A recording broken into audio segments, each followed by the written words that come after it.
जय श्री राम दोस्तों, आप सभी का स्वागत है हमारे यूट्यूब चैनल जिज्ञासु रमाशंकर पर। आज हम चर्चा करेंगे चिराग पासवान जी के मुख्यमंत्री पद को लेकर के कि बिहार में एक समझिए तो ट्रेंड बन गया है कि कोई भी युवा नेता देखो उसको मुख्यमंत्री घोषित कर दो। तो चलिए वीडियो शुरू करने से पहले मेरे चैनल को सब्सक्राइब कर लीजिए ताकि कोई वीडियो छूटे नहीं।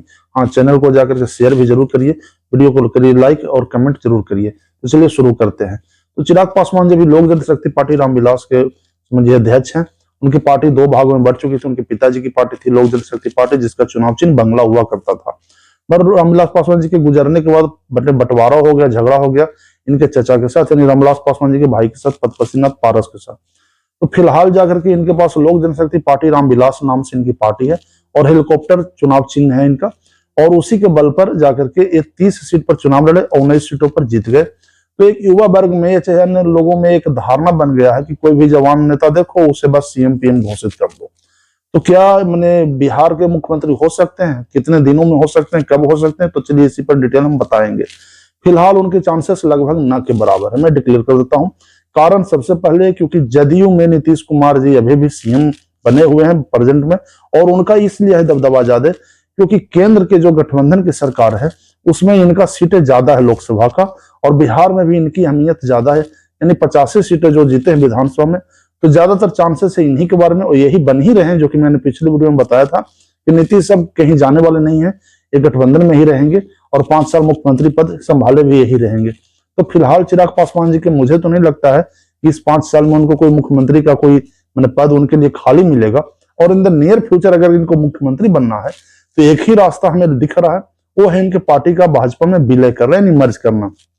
ऐसा मैं इसलिए बोल रहा हूँ कि 2000 ईस्वी से पहले यानी अटल अडवाणी के समय में भाजपा में होता क्या था कि गठबंधन बना लो, थोड़ा सा भी कम सीट आए उसे बस बार्गेन करो या ब्लैकमेल करो और मुख्यमंत्री पद के लिए दावेदार ठोक दो।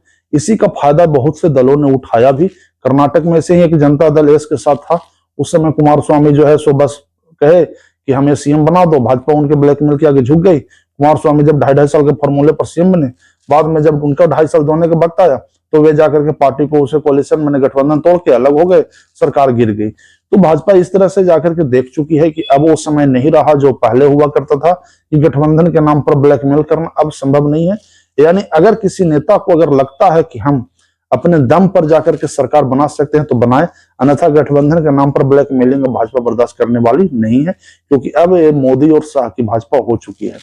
तो चिराग पासवान जी को अगर जब कभी सीएम बनना है तो हमें संभावना लग रहा है कि उनको लोजपा का भाजपा में विलय करना होगा और भाजपा के एक नेता और कार्यकर्ता दोनों के तौर पर उन्हें काम करना होगा। अगर वे अच्छा काम करेंगे तो उन्हें भाजपा जरूर उन्हें बिहार के सीएम बनाएगी।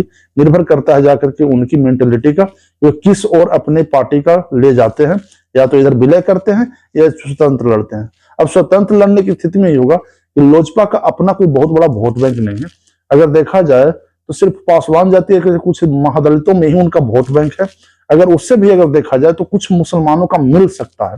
तो ये इतना एक समझिए तो एक लिमिटेड कैटेगरी से आप सीएम पद तक नहीं पहुंच सकते हैं। सोचिए कि जहां एम वाई समीकरण के सहारे जब तेजस्वी यादव तक मुख्यमंत्री नहीं बने तो ये करीब 10% 15% को वोटिंग लेकर के आप कम से कम सीएम नहीं बन सकते।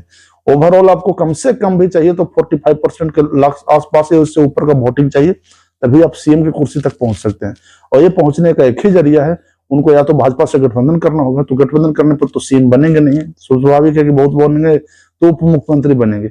और अगर मुख्यमंत्री बनना है तो उन्हें भाजपा का एक नेता या कार्यकर्ता बनकर के ही काम करना पड़ेगा, क्योंकि अब गठबंधन के तौर पर अपने आप को बड़ा लेकर के कि हमें ही सीएम बना दो और अब मेरे अंडर डिप्टी सीएम चाहे मंत्री पद पर काम करो, तो ये भाजपा की अब रणनीति नहीं रही। और यही सबसे बड़ा वजह है जाकर के कि फिलहाल जाकर के अभी जो 5 साल के लिए है उनके बारे में, चिराग पासवान जी के बारे में, कि मुख्यमंत्री पद पर शायद उनका चांसेस लगभग ना के बराबर है। और इसका मेन कारण मैंने बता ही दिया कि गठबंधन धर्म में अब भाजपा जो निभा रही है वो फूंक फूंक कर निभा रही है, मनगढ़ंत नहीं निभा रही है कि कोई कैसे भी ब्लैकमेल कर दिया, कैसे भी कह दिया, झुक गए, मान गए, उसको समर्थन दे दिए। वो समय अब भाजपा का नहीं रहा, अब मोदी और शाह का समय आ गया। यानी आप कुछ भी कर लीजिए, वो ब्लैकमेल नहीं कर सकते। पिछली एक पार्टी ने जाकर के, मैं बताया था बार बार कि वीआईपी विकासशील इंसान पार्टी के जो मुकेश सहनी जो ब्लैकमेल किए, और हैरत इस बात की है कि लालू प्रसाद की पार्टी है जो अभी तेजस्वी यादव संभाल रहे, उस ब्लैकमेल के आगे नतमस्तक हो गए, यानी सरेंडर हो गए कि हाँ भाई तुम्हें तो हम बना ही देंगे डिप्टी सीएम। तो वो जमाना और वो समय अब नहीं रहा। भाजपा अब किसी भी गठबंधन पार्टी के आगे वो ब्लैकमेल होने वाली नहीं है। नीतीश कुमार जी का जरूरत है, इसलिए भाजपा उन्हें जाकर के सम्मान दे रही है, मान भी दे रही है, और 5 साल के लिए वही सीएम बने रहेंगे। इस 5 साल के टर्म में मुझे कहीं भी ऐसा नहीं लग रहा है कि चिराग पासवान मुख्यमंत्री बनेंगे। उनके जो ही बनने के चांसेस लग रहे हैं बहुत कम। देखिए, राजनीति में ये नहीं कर रहा हूं मैं, दावा 100% कर रहा हूँ, चांसेस हो सकते हैं, मतलब इतना कम है कि फिलहाल उस पर गौर करना ही नगण्य है। उनका चांसेस है कि 5 साल बाद ही हो, केंद्र में मंत्री पद जाकर के संभाल ही रहे हैं, उनको संभालना चाहिए जाके, अच्छी बात है। और सबसे बड़ी बात यह है कि उनका बिहार में जो अपना जनाधार है, वो सोचिए कि राजद से मैंने परसेंटेज अगर देखा जाए तो राजद से ज्यादा इनका सक्सेस रेट है। राजद का तो 25 सीट है, इनका 19 सीट है, मेरे मात्र 30 सीट पर लड़ करके 19 सीट जीत लिए। और राजद उतनी बड़ी समझिए पार्टी है, उसका एक दबदबा हुआ करता था। 15 साल लगातार मुख्यमंत्री हुए लालू प्रसाद और राबड़ी देवी, उसके बाद मात्र 25 सीट पर सिमट जाना, ये राजद के लिए समझिए तो शर्म की बात है। तो उस हिसाब से देखिए तो सक्सेस रेट लोजपा का अच्छा है, बहुत बढ़िया है। और सीएम पद बने रहने के लिए अगर सीएम पद पर उन्हें चाहिए तो वो अपनी पार्टी को भाजपा में विलय करने के अलावा फिलहाल कोई दूसरा ऑप्शन मुझे नजर नहीं आ रहा है। तो अगर आपको मेरा वीडियो पसंद आया हो तो जरूर से शेयर करिए, चैनल सब्सक्राइब करिए, लाइक करिए। धन्यवाद।